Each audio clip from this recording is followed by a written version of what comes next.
sadar kami hidup itu berharga di matamu. Dan tanpa sadar kami melakukan semua karena anugerah. Kami dimampukan untuk melakukan segala perkara yang telah Tuhan izinkan dan percayakan kepada kami. Bukan karena Tuhan tidak sayang, bukan karena Tuhan tidak cinta, tapi karena saking sayang dan cintanya kepada kami, Tuhan mengizinkan itu semua untuk meningkatkan level hidup kami. Tuhan, berbicaralah kepada kami pada pagi hari ini. Pakai hamba-Mu Ibu Vera untuk menyampaikan isi hati Tuhan kepada kami. Jadikanlah penerjemah isi hati Tuhan kepada kami, sehingga kami boleh mengerti setiap benih firman Tuhan yang ditaburkan dalam penjelasan demi penjelasan. Dan kami boleh, benih itu boleh tinggal dalam hati kami untuk boleh bertumbuh, untuk menghasilkan buah. Terima kasih Tuhan, pakai hamba-Mu ini. Dan Tuhan, jadikanlah kami murid yang setia mendengar. Hati kami boleh menjadi satu tanah yang baik, tanah yang subur untuk ditabiri benih firman Tuhan. Di dalam nama Tuhan Yesus Kristus kami berdoa dan mengucap syukur. Amin. Silakan duduk Ibu Bapak. Shalom.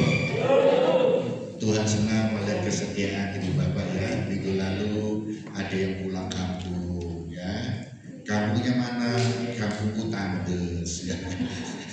Sama-sama Surabaya, kasihan kalau orang nggak punya kampung ya, jadi nggak punya pulang kampung gitu ya. Wujudan Bu Vera punya kampung ya Bu ya. Ya bersyukur pulang kampung ke Tandes, tetangganya Tandes gitu kan. Kasihan. Tapi puji Tuhan ya, kita masih diberikan kekuatan kesehatan dan beribadah pada pagi hari ini. Tidak patut bersyukuri semuanya. Dan sebenarnya firman Tuhan akan disampaikan oleh hambanya yang tidak asing bagi kita. Dan mungkin setelah ibadah Ibu Vera tidak bisa mendampingi ya Bu ya, untuk memberi salam kepada Ibu Bapak semuanya, karena beliau ada tugas kembali, ada pelayanan di sebuah tempat ya. Jadi semua kali Ibu Vera minta maaf kalau seandainya tidak bisa memberikan salam ya, menghormati kepada Ibu Bapak semuanya. Terima kasih. Saya berikan waktu semuanya untuk Ibu Vera. Silakan.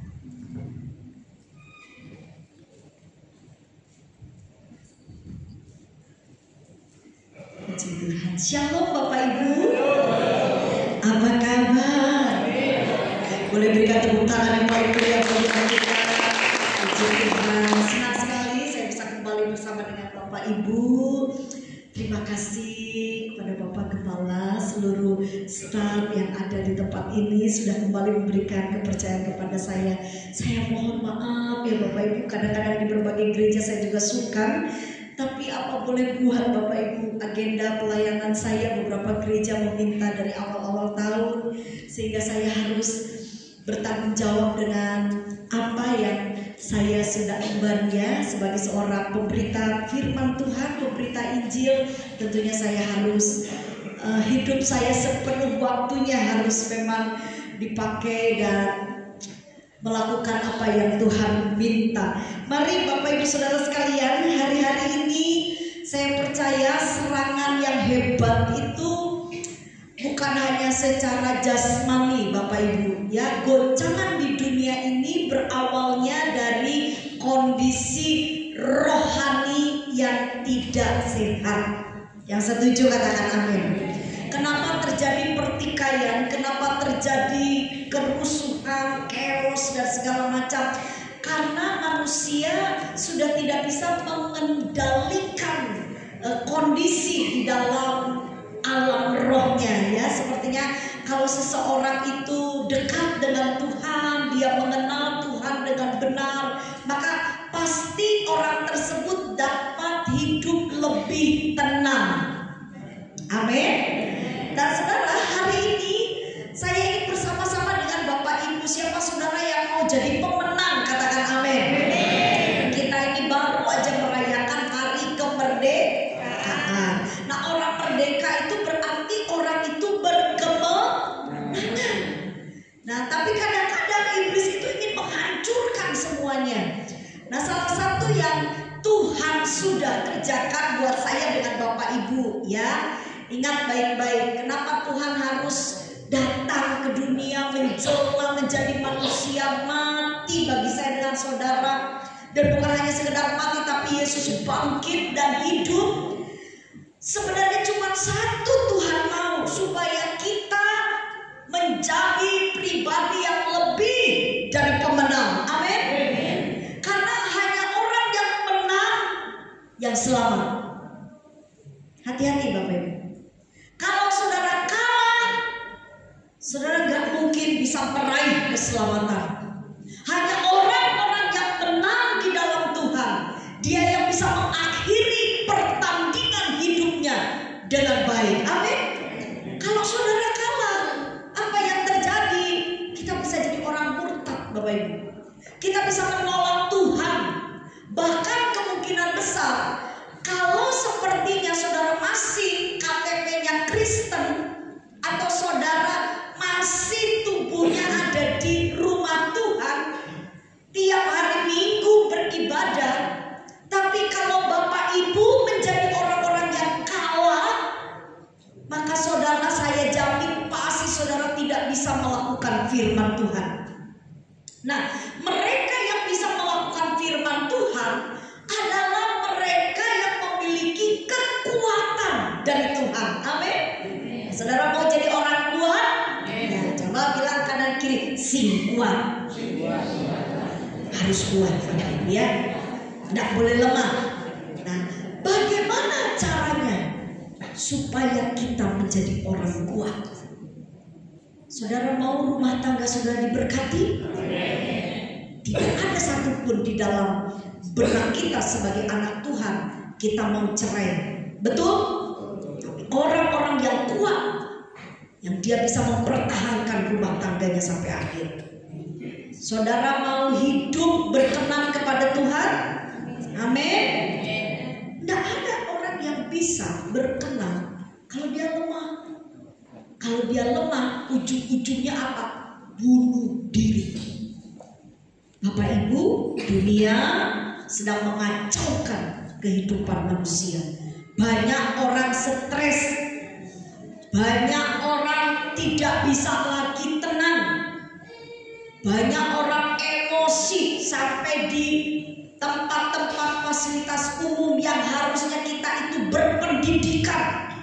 Ya, orang-orang yang mereka itu disekolahkan, dikasih pendidikan, harusnya sikapnya lebih sopan. Amin. Kita ini kan belajar supaya lebih bijaksana. Nah, ini Bapak Ibu lihat ini kondisi dunia. Ya, terus bagaimana pesan firman Tuhan? Supaya saya dengan saudara tidak terlindas, tidak mengikuti arah dunia ini. Ayo kita sama-sama lihat Bapak Ibu dalam Efesus pasal yang ke-6 ayat 10 sampai dengan ayat yang ke-12. Efesus pasal 6 ayat 10 sampai dengan ayat yang ke-12. Ya, hari ini kita akan berbicara tentang hidup yang menjadi kuat. Siapa yang mau kuat katakan amin. Amin. Mari, bagaimana caranya kita menjadi orang-orang yang kuat di dalam Tuhan. Efesus 6 ayat 10 sampai 12. Yang siap diberkati katakan amin. Mari Bapak Ibu, saya mengundang saudara untuk bangkit berdiri. Saya minta kita akan bergantian membaca firman Tuhan. Ayat yang ke-10 dibaca oleh kaum pria, kaum bapak, dan ayat 11 dibaca oleh kaum wanita, ya, ibu-ibu, para istri tempat ini, semua para wanita. Kita akan baca di ayat 11 dan ayat 12 kita akan baca bersama-sama. Mulai dari kaum pria di ayat 10, 2, 3. Akhirnya adalah kaum wanita 2, 3. Kenakanlah seluruh perlengkapan senjata Allah, supaya kamu dapat bertahan melawan tipu muslihat. Kita baca bersama-sama 2, 3. Supaya kamu ini saya yang salah. Sebentar Bapak Ibu ya. Oke, ayat yang ke-12 ini catatannya. Sinyalnya mulai tidak baik. Oke, ayat 12 Bapak Ibu 2, 3. Karena perjuangan kita bukanlah melawan darah dan daging, tetapi melawan pemerintah-pemerintah,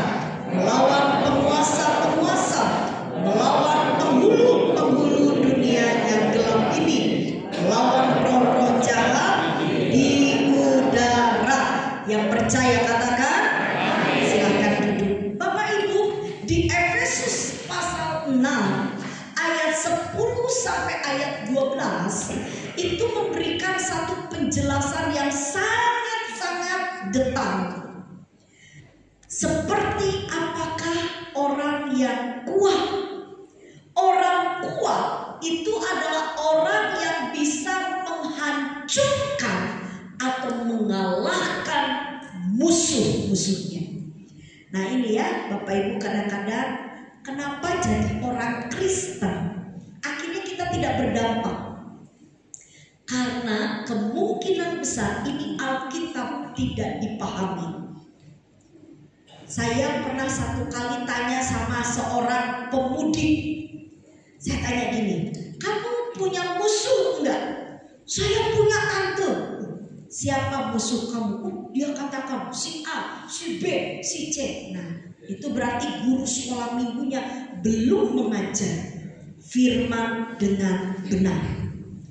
Perhatikan Bapak Ibu, jelas sekali firman Tuhan kata gini, karena perjuangan kita ya di ayat 12 bukanlah melawan apa Bapak Ibu? Darah dan daging. Saya senang dalam bahasa asli dikatakan bukan melawan sesama manusia. Jadi yang namanya jenenge manusia itu bukan musuh. Tolong Bapak Ibu bantu saya khotbah, bilang begini, bilang kanan kiri, manusia bukan musuh kita. Bilang itu saudara. Ya sekarang saya mau tanya sama Bapak Ibu, siapa yang mendamping hidupnya manusia? Katakan amin. Para bapak, siapa yang istrinya manusia Pak? Mungkin Bapak menikah bukan dengan manusia. Itu Bapak hati-hati makanya ya. Siapa di sini istri-istri yang punya anaknya manusia, para ibu? Amin. Tapi saya mau bilang sama saudara, jenengnya manusia itu bukan malaikat. Setuju katakan amin? Artinya apa? Namanya manusia itu tidak mungkin sempurna. Benar setiap waktu, benar setiap hari. Kalau sampai ada di sini istri-istri bilang begini, selama saya menikah, saya sudah menikah 30 tahun, 40 tahun, suami saya adalah suami yang baik, tidak pernah marah. Maaf ya Bu, saya jamin suami ibu bukan tidak mau marah, ngebak benar. Karena tidak ada manusia yang ya kalau sampai suami ibu tidak mau marahin, tidak mau negur ibu ngelakuin apa aja, ya wes manut aja. Itu jenenge apa? Suami tidak mau ribut. Tenang baik-baik. Jadi tidak ada yang sempurna. Jangan terlalu merasa bangga. Tapi kalau saudara hidup berdampingan dengan sesama manusia, ya kadang-kadang ada cekcok, kadang-kadang ya pusing gitu kan. Itulah tandanya manusia. Jadi kalau Bapak Ibu lagi agak bencekno gitu ya sama tetangga, sama anak, sama suami, sama istri, itu tanda oh iya tetanggaku masih manusia. Nah kalau ibu bapak tidak mau punya tetangga yang bencekno, tinggal di hutan. Jangan usah dengan manusia. Itu kalau hewan-hewan itu tidak mungkin nyakitin bapak ibu, paling ya mendeni. Ya. Tapi saya percaya hari ini, ayo kita belajar. Jadi siapa musuh kita ini Bapak Ibu harus paham. Nanti kalau saudara tahu, oh ternyata musuhku ini. Nah yang jenenge musuh wajib dihancurkan. Amin. Wajib kita kalahkan. Dan nanti firman Tuhan akan memberikan tuntunan. Yo opo caranya? Gimana caranya mengalahkan musuh-musuh kita? Kalau Bapak Ibu perhatikan di Efesus 6 pasal 6 ayat 12 itu saya berikan 3 bagian besar, 3 poin besar. Inilah 3 musuh yang harus dihancurkan oleh yang namanya manusia. Kalau saudara mau menjadi orang-orang yang berkemenangan, anak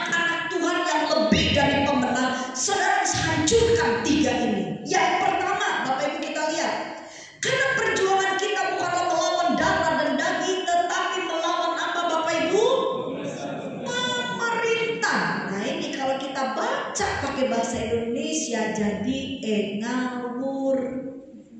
Terus kita berpikir, oh, ayo kita demo. Ini kan bukan pengajaran yang benar. Saya perlihatkan sama Bapak. Apa arti pemerintah?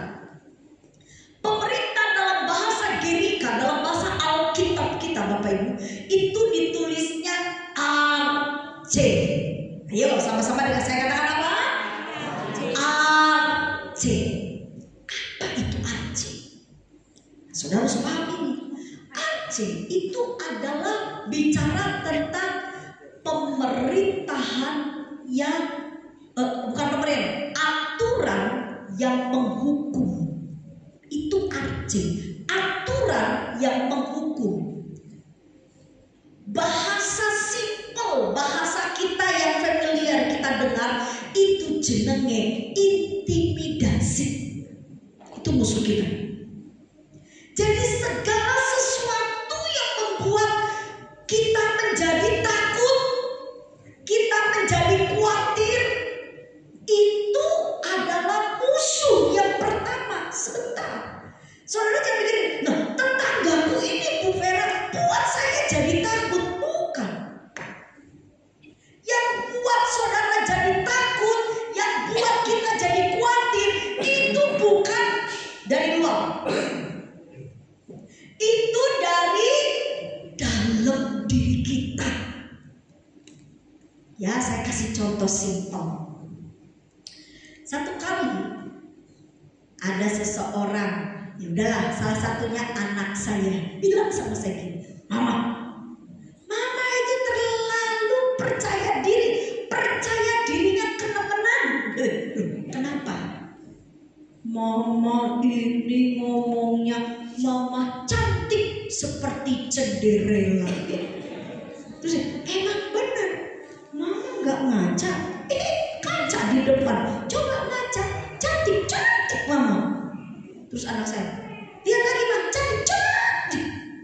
Terus saya tanya sama anaknya, kamu cantik nggak?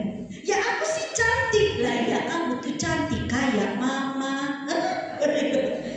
Dia bilang, kamu ya Mama yang melahirkan. Jadi gini saudara ya, orang itu kalau kurus gitu, wah itu kelihatan cantik. Saya itu dibilang gak cantik karena montok, gitu ya. Tapi saya mau bilang sama saudara begini, apa yang membuat saya tidak tersinggung, tidak marah, saya tidak menyimpan kepahitan ketika lingkungan atau siapa saja menilai sesuatu yang tidak baik atas hidup saya. Ada yang orang apa? Pendeta kok ndek lu, waduh saudara. Dek, membarnya kan dulu. Coba ini saya gini, saya bilang terima kasih ya Om, terima kasih. Nah, saya dikasih. Saya kadang-kadang ya ampun, ya saya memang pendek saudara. Beberapa gereja-gereja, apalagi gereja-gereja yang lama-lama, itu mimbarnya, udah bilang mindalik. Mimbar sama saya ini masih mending. Ada satu mimbar masih mending. Udah gitu mimbarnya irung, gitu kan? Ampuni. Gitu.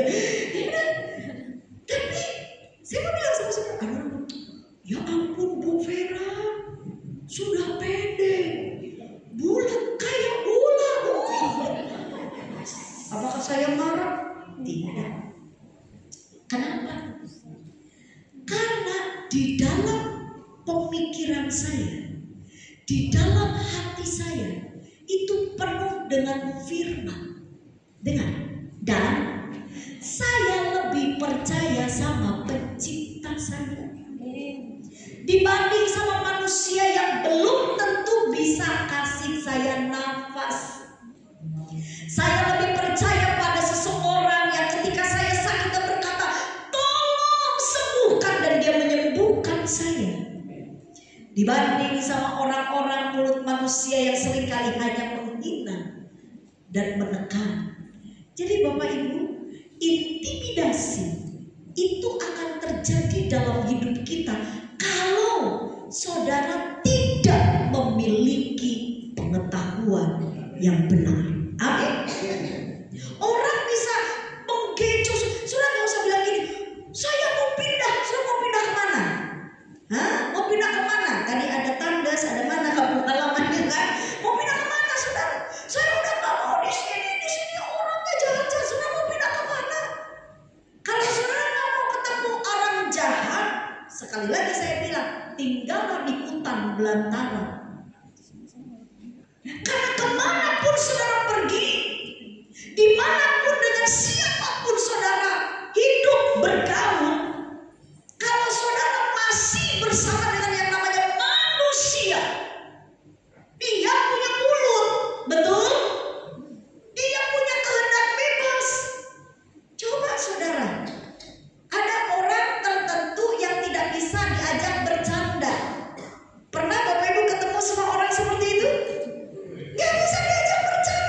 gini, ojo ngamukan.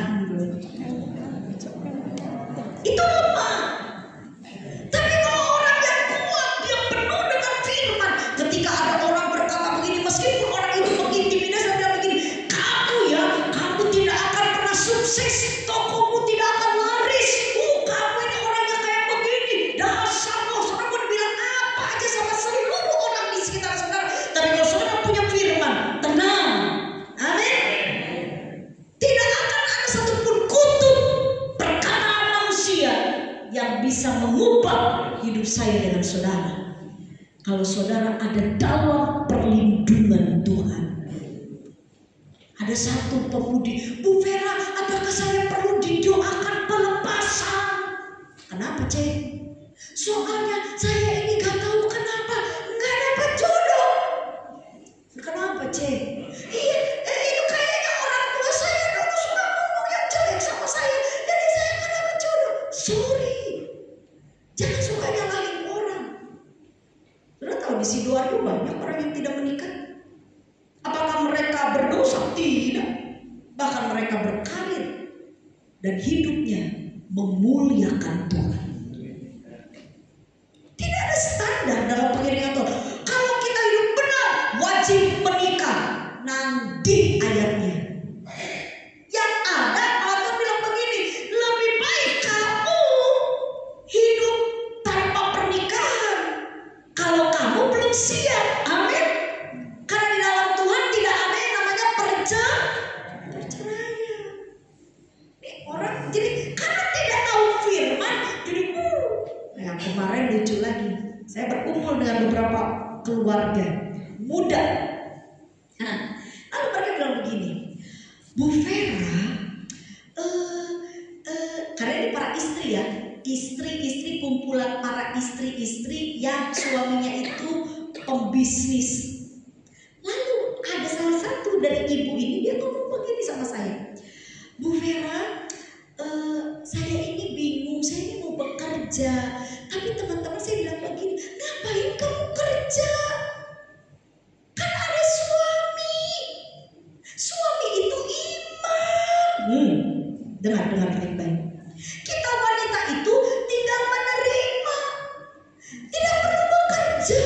Wanita itu baca dalam Alkitab. Ibu-ibu di sini pernah baca Amsal? Amsal mengatakan wanita yang cakap, istri yang cakap, pagi-pagi dia sudah memintal dan menenun. Betul?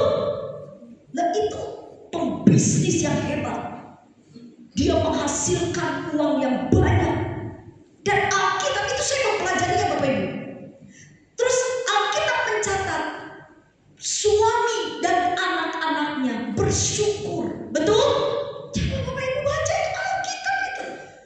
Terus ada salah satu dari keluarga muda bilang sama saya begini, tapi bukannya memang suami itu kepala ya Kak Vera, Bu Vera, itu terus gimana sih? Makanya pelajari firman dengan baik. Apa maksudnya suami sebagai kepala dan istri itu seperti jemaat? Nanti dilihatkan, suami adalah seperti Kristus, gereja, istri itu seperti jemaat. Nah, apakah itu maksudnya si kepala bisa mengotoriter dan semuanya harus dikerjakan oleh kepala? Bukan, itu satu kesatuan, satu tubuh Kristus. Itu bicara suami istri. Artinya apa? Apakah istri tidak boleh bekerja? Ketika istri menghasilkan penghasilan yang besar, apakah tidak bisa menolong suami? Kalau saudara tidak belajar firman Tuhan, maaf, saudara akan kelindas dengan prinsip kehidupan di bangsa kita. Maaf ya. Dan bangsa kita mayoritas pengetahuannya bukan firman Tuhan. Dari mana pengajaran itu? Pokoknya imam suami, hei suami, kalau engkau memberi istri banyak-banyak, maka engkau akan diberkati. Mana ayatnya? Kalau saudara mau diberkati, hidup benar di hadapan Tuhan. Amin. Hati-hati dengan tradisi. Hati-hati Bapak Ibu, karena kita tinggal di satu komunitas besar yang tidak mengenal Yesus sebagai Tuhan. Nah, saya ajarin, ayo baca Alkitab, baca Alkitab. Makanya sekarang dalam rumah tangga saya heran, ada istri-istri yang meninggalkan suaminya ketika suaminya sakit. Saya masuk ke sebuah tempat pelayanan. Ibu gembalanya mengeluh kepada saya dan berkata, Bu Vera, tolong bantu dalam doa. Ini para suami-suami yang ditinggalkan oleh istri-istri mereka. Kenapa? Karena istri-istrinya berkata begini, apa kamu sudah tidak berfungsi menjadi seorang imam? Loh, maksudnya apa? Apakah sebatas itu? Nah, ini kalau kita nggak punya pengetahuan, inilah kalau kita tidak punya kebenaran Bapak Ibu, maka kita akan terintimidasi. Kalah kita, akhirnya rumah tangga kita jadi hancur.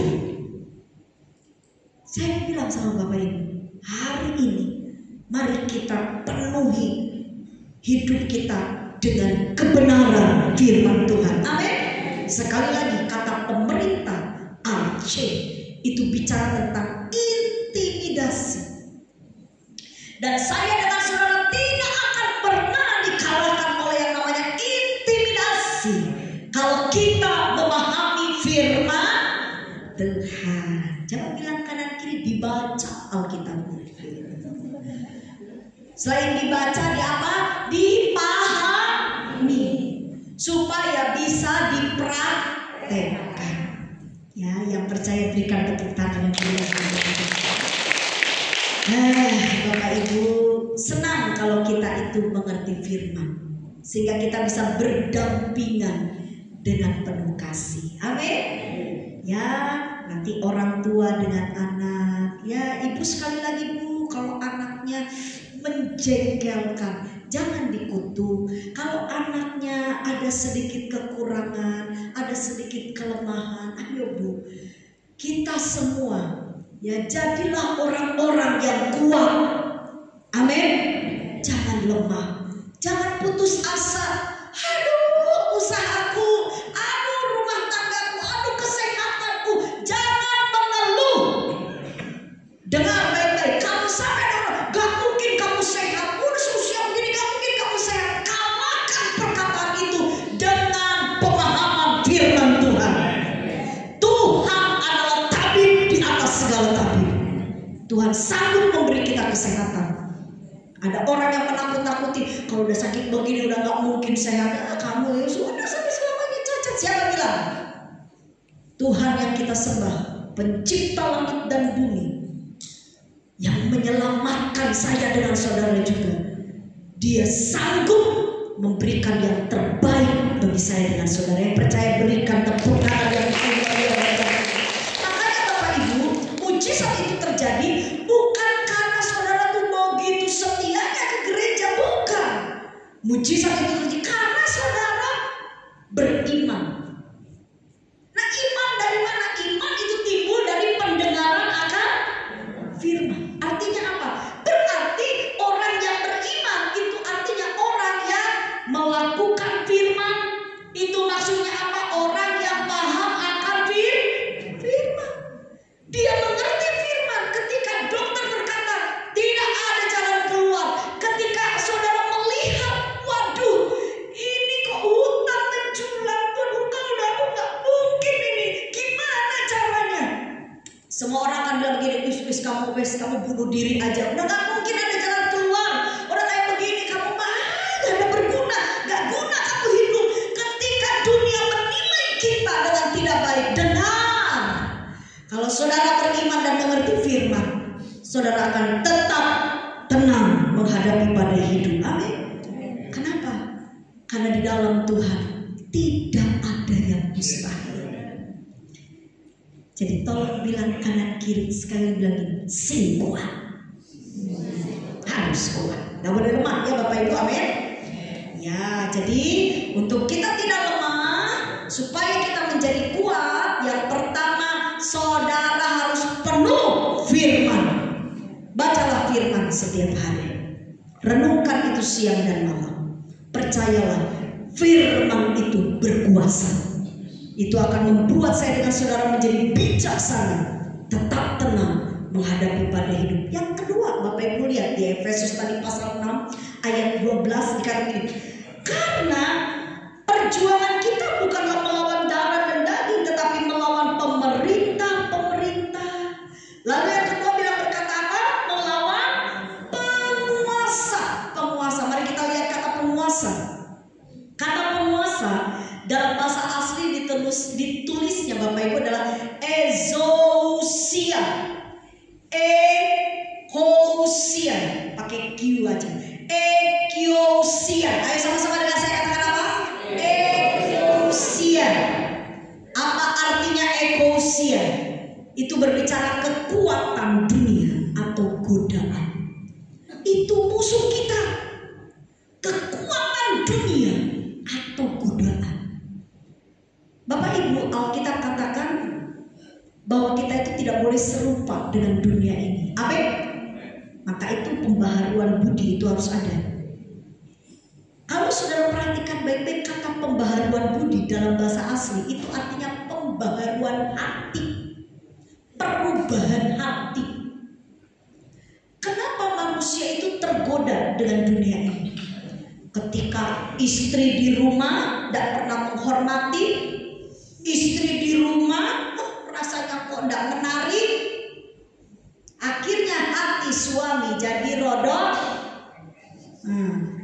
senep gitu kan. Terus keluar bergaul dengan orang di luar. Wih, yang di luar ceweknya lebih menarik, lebih wangi. Coba kalau dinikahi, tetap kembali lagi mampu meneng. Ya sudah dinikahi kok. Kalau belum dinikahi semuanya terlihat baik, yang enak-enak. Nah itu kenapa orang itu bisa tertarik pada kondisi dunia yang jahat. Perzinahan, percabulan, pencurian, pembunuhan. Kenapa itu terjadi? Karena bermula dari hati yang rusak. Yang setuju katakan amin. Kalau orang hatinya baik, tidak mungkin dia berzina. Yang setuju katakan amin. Kalau seseorang hatinya dia jaga dengan baik, dia punya hubungan dengan Tuhan, tidak mungkin dia mencuri. Amin. Orang kalau punya hati, waktu mau melakukan dosa, dia mikir, aduh, gak ada damai sejahtera. Nah saudara ya, berarti orang yang punya hati pasti bisa apa? Mikir. Coba Bapak bilang kanan kiri, mikir. Sebelum bertindak dipikir. Sebesar apapun perjuangan saudara untuk mencapai puncak kejayaan, hanya karena saudara gak jaga hati puluhan tahun, saudara membangun sesuatu sampai saudara ada di puncak, orang-orang tepuk tangan, hebat, karena dia gak jaga hati, jatuh, hancur. Dan apa yang terjadi? Bukan jadi pujian lagi, tapi jadi cemoohan. Saudara, Tuhan itu sayang sama kita. Amin. Tuhan tidak mau hidup saudara itu diinjak-injak oleh dunia ini. Tuhan mau saudara terhormat. Jangan rusak hidup kita karena kita gak jaga hati. Orang kalau bisa jaga hati, dia bisa mengendalikan dirinya. Saudara lagi ngamuk nih di jalan, waduh, wah kok diserempet. Coba, kalau saudara bisa mengendalikan, ya minimal cukup saudara pelototin aja, gitu aja udah. Tapi kalau sudah buka pintu semua berantem, ya itu jenenge kita nggak jaga hati. Senang saya mendengar kesaksian seorang hamba Tuhan yang cukup memberkati di Indonesia ini. Satu kali ketika beliau ada di rumah makan, ya pegawai tempat makan itu menumpahkan minuman dan membasahi bahkan tasnya yang mungkin sedikit lumayan mahal kali ya. Puji Tuhan dia bertindak dengan baik. Dia tidak marah. Dia nggak bilang matamu di mana, saudara. Coba Bapak Ibu, coba ya. Nah saya kata ini Pujasera ini bukanya kalau minggu buka Pak? Oh buka. Nah Bapak Ibu kalau seperti saudara ada ibadah di tempat ini, selesai ibadah terus saudara jajan, ayo kita makan di situ. Moro-moro makanannya tidak cocok dengan pesanan saudara, terus saudara gebrak meja, terus itu katakan ibu baru pulang ibadahnya, kayak begini orang Kristen. Sabar, coba tangan kanannya diangkat, boleh tangan kanannya diangkat? Iya, bilang begini, sabar. Orang yang jaga hati bisa sabar. Amin. Jangan mengambil keputusan yang betul-betul akan merusak hidup kita. Ya ibu-ibu kalau lagi sedikit kesel sama suami, ya boleh Bu, ngobrol aja sama suami. Atau mungkin ibu, gimana sih kamu ini, selama tidak dilihat umum. Nah kalau sudah banyak orang gini Bu, mulutnya gitu. Karena apa? Karena hidup ibu itu suratan yang terbaca. Ya jangankan orang lain, kita kalau mau bijak suami istri, kalau kita ada lagi cekcok, jangan sampai di depan atau di hadapan anak-anak kita. Amin. Karena itu akan mengganggu mental mereka. Jadi saudara, cobalah kuasai diri. Saya jadi ingat pengalaman saya dengan suami. Kita sempat adu pendapat, ya. Ini namanya saya manusia, suami saya manusia. Kita punya kehendak bebas sendiri berpendapat. Nah, bisa, begini, mungkin pas saudara mau buka itu kaca karena mau tempel itu yang namanya itol, ya.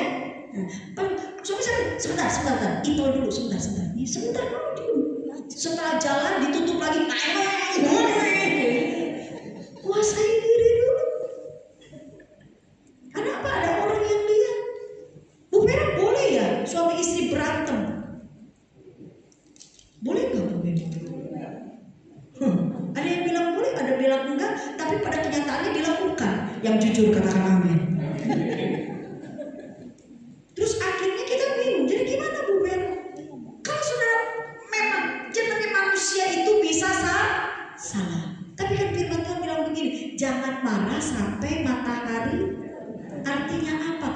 Ya kalau saudara merasa tidak suka, saudara merasa kecewa, kok saudara mengekspresikan selama itu tidak menyimpang dari firman Tuhan.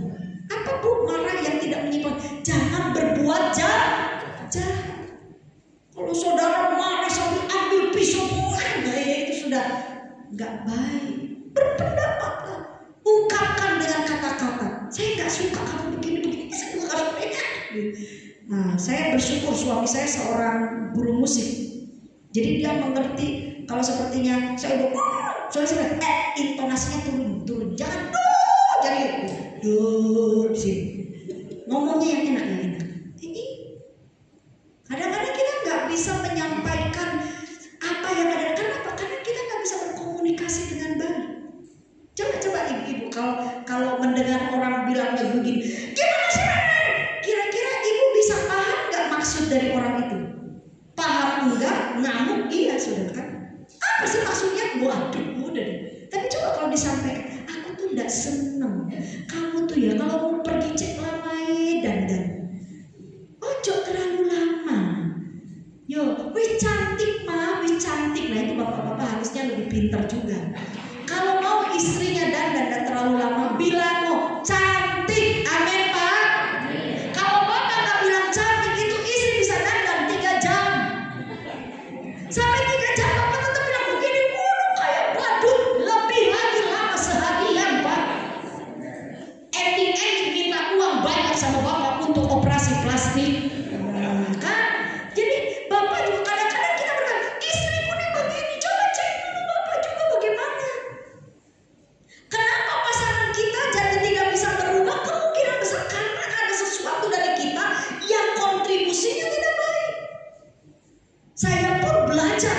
saya belajar gimana ya caranya supaya saya bisa enak gitu loh.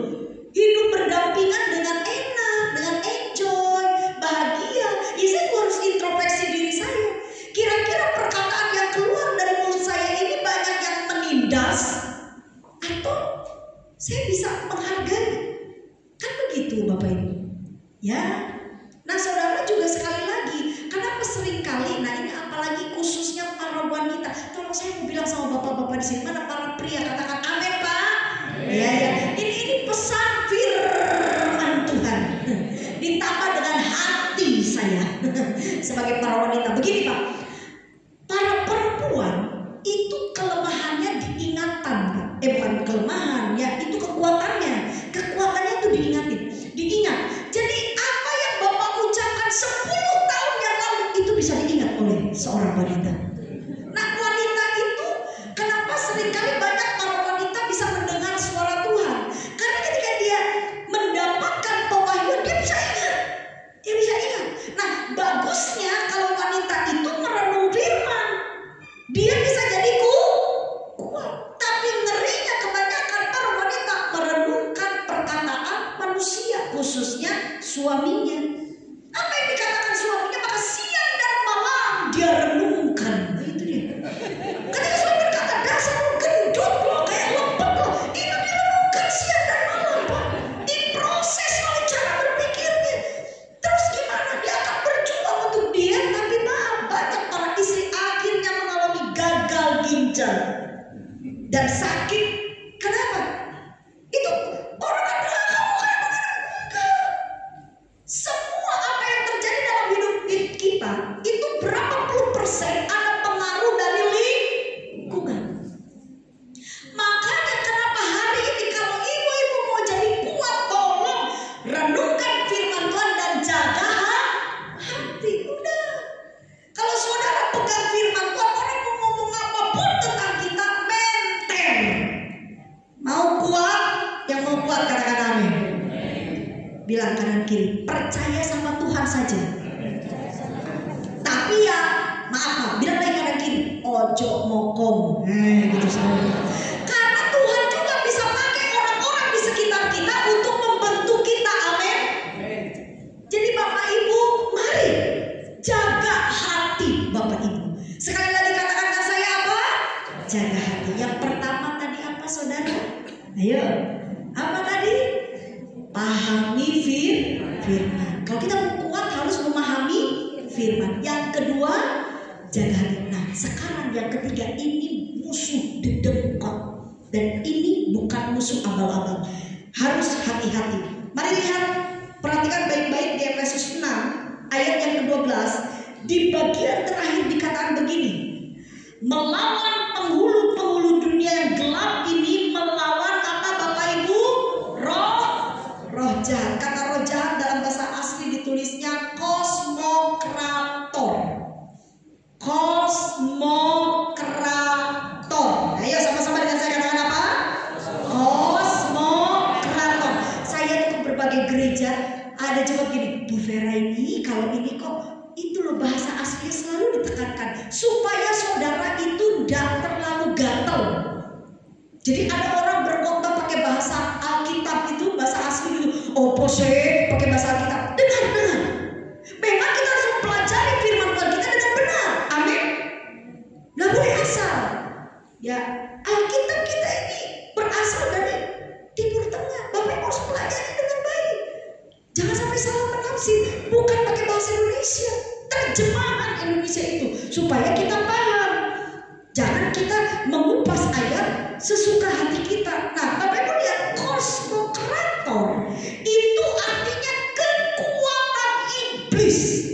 Lah ini dia. Saya kemarin Bapak Ibu bertemu dengan beberapa hamba Tuhan dari dalam dan luar negeri. Kita fellowship.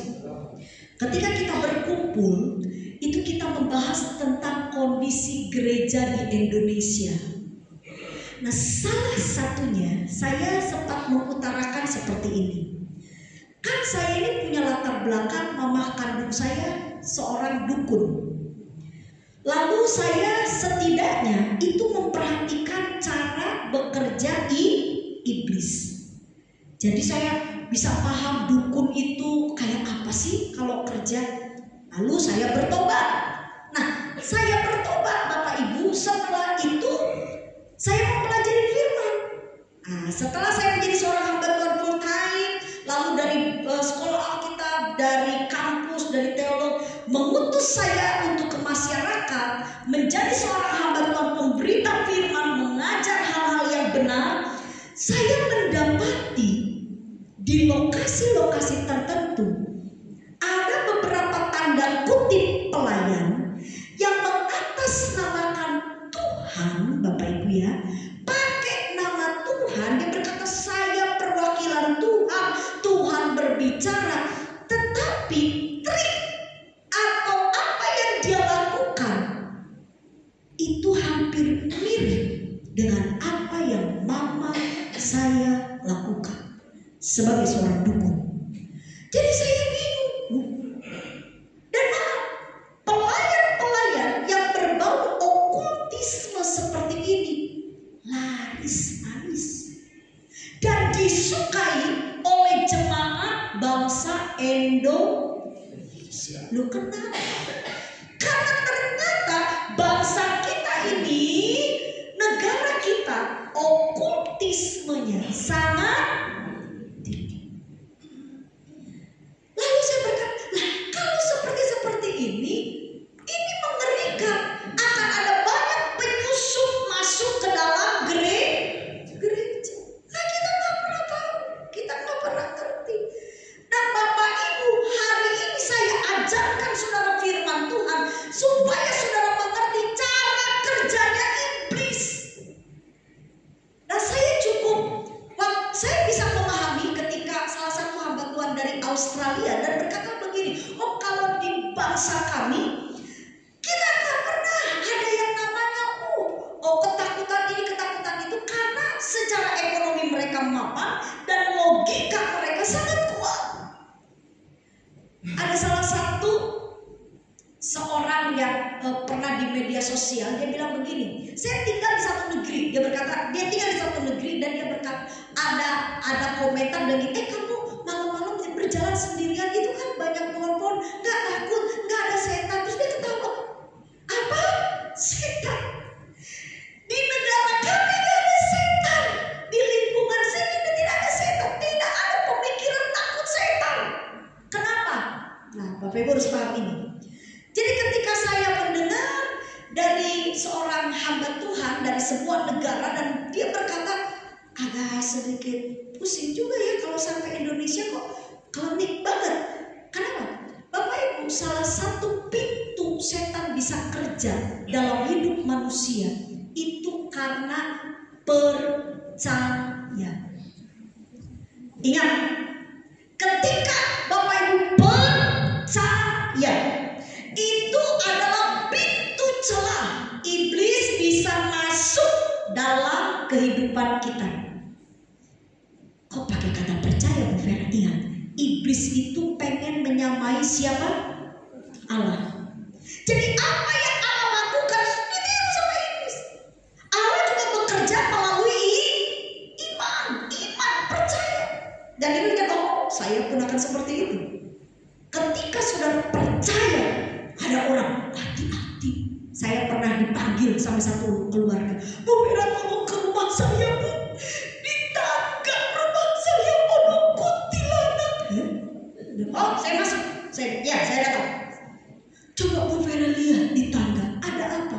Ada tangga, saya bilang. Katanya ada yang duduk Bu Vera.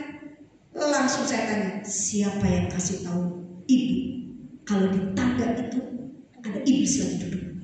Itu Bu, pembantu saya. Saya bilang gini, pembantu Ibu anak Tuhan? Oh ya bukan Bu. Ngerti firman? Oh ya tambah enggak Bu. Kenapa Ibu percaya? Saudara tahu, ketika saudara percaya, orang bilang itu ya di pohon besar itu kalau kita lewat kita sudah begini berbisik. Kenapa kita percaya? Bapak Ibu, Alkitab katakan iblis tidak bisa menyentuh kita. Amin. Kenapa iblis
iblis tidak bisa mengganggu kita.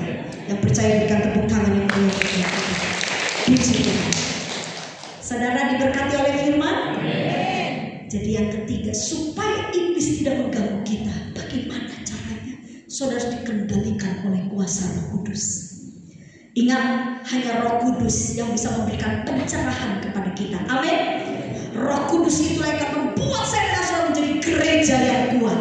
Hari ini saya berdoa supaya kita semua dibentengi oleh Tuhan. Ingat ya Bapak Ibu, ini setan lagi kerja keras. Mungkin setan lebih percaya dari kita. Setan lebih ngerti kalau Tuhan segera datang. Waktunya udah sangat singkat. Makanya dia kerja keras. Dia rusak banyak rumah tangga. Dia rusak banyak pikiran anak-anak Tuhan. Masuk keluar gereja tapi cara berpikirnya rusak. Kenapa? Iblis nyerang. Kau usah percaya sama pendeta itu. Wis pokoknya tuh tantanganmu tuh gede. Wis penyakitmu itu tidak bisa disembuhkan. Itu iblis masuk dalam pikiran saudara. Hanya Roh Kuduslah yang bisa menuntun kita pada segala kebenaran. Yang percaya berikan tepuk tangan yang meriah bagi kita.